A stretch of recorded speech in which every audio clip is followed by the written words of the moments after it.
तैयारी में सरकार और साथ ही किस तरह से घुसपैठ की कोशिश डेप्सांग में की जा रही है, कई मोर्चे खोलने की कोशिश यहाँ पर चीन कर रहा है, वो भी हम आपको लगातार दिखा रहे हैं। कई खास मेहमान हमारे साथ हैं। हमारे साथ लेफ्टिनेंट जनरल ए.के. बख्शी हैं, हमारे साथ लेफ्टिनेंट जनरल संजय कुलकर्णी हैं और हमारे साथ फॉर्मर डिप्लोमेट कुंचुक स्तोपदान है। आप सभी का बहुत बहुत स्वागत है।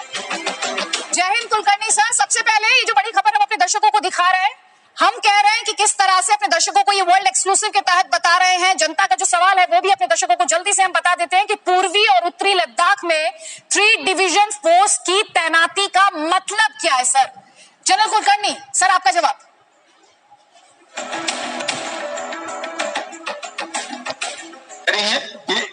इसका माने ये है कि तैयारी पूरी है, इसमें कोई शक नहीं है।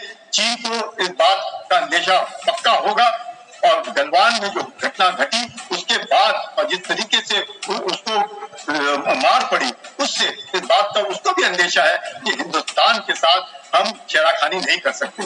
जहां तक तैयारी का सवाल है, ये फौज पे छोड़ देना चाहिए, कितने लाने हैं, क्या करने हैं। मैं आपको आपके चैनल द्वारा सबको, जितने भी करोड़ों लोग आपके चैनल को देखते हैं, ये विश्वास दिलाना चाहता हूं कि आप भरोसा कीजिए, आप सिर्फ हौसला अफजाई कीजिए। आप कैसे लड़ना है, किस तरीके से लड़ना है, वो फौज के ऊपर छोड़ दीजिए। मैं यकीन के साथ कह सकता हूं कि आप बेफिक्र रहिए, चाहे वो डेप्सांग में हो, चाहे गिडियो में हो, चाहे गलवान में हो, चाहे पंडांगसो में हो, चाहे नेपचुक में हो, कोई चिंता की बात नहीं है। बिल्कुल आप बेफिक्र रहे। चीन भी जानता है और हम लोगों ने कोई इस तरह से कहना नहीं चाहिए कितने डिवीजन इधर लगे या कितने डिवीजन रुकते हैं, कोई नहीं।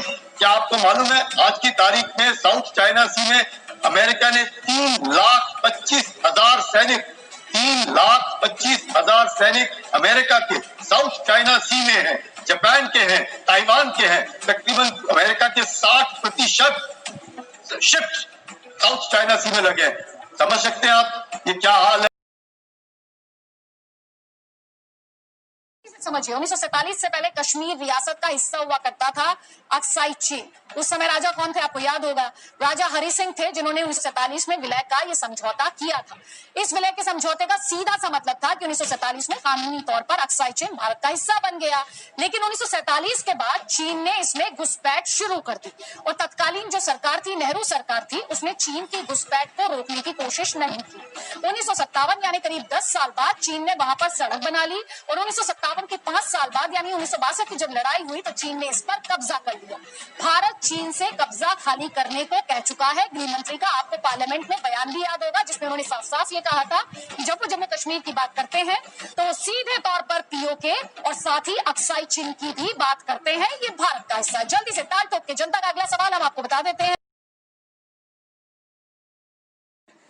आर्टिकल 370 हटने के बाद से चीन में बौखलाहट है क्या? वही जो अभी मैं यहाँ पर स्तोपदान जी से डिस्कस कर रही थी। हमारे साथ लेफ्टिनेंट जनरल नसीमन भी जुड़ गए हैं। नसीमन सर, जय हिंद। जी न्यूज के लिए वक्त निकालने के लिए बहुत बहुत शुक्रिया सर। क्या ये आर्टिकल 370 के बाद की बौखलाहट है? ये आपका याददाश्त थोड़ा मैं पीछे ले जाना चाहूंगा।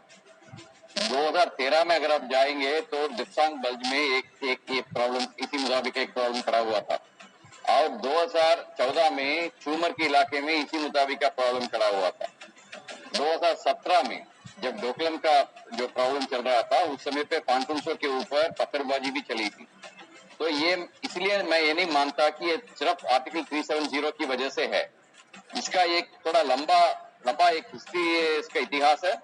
उसके हिसाब से अगर आप देखेंगे तो आपको ये नजर आएगा कि लद्दाख में जो उनका जो क्लेम लाइन है उसके ऊपर वो दबाव डालने का कोशिश कर रहे हैं। जैसे कि स्टोगन साहब ने बताया था पीछे, कोई मतलब नहीं है कि हम उनका दबाव में आके कुछ कर बैठेंगे। हम डटे रहने का आदी ही हैं। भारतीय फौज जो है एक प्रोफेशनल फौज है, वो डटी रहेगी और हमारा इलाके के अंदर हमारा इलाके को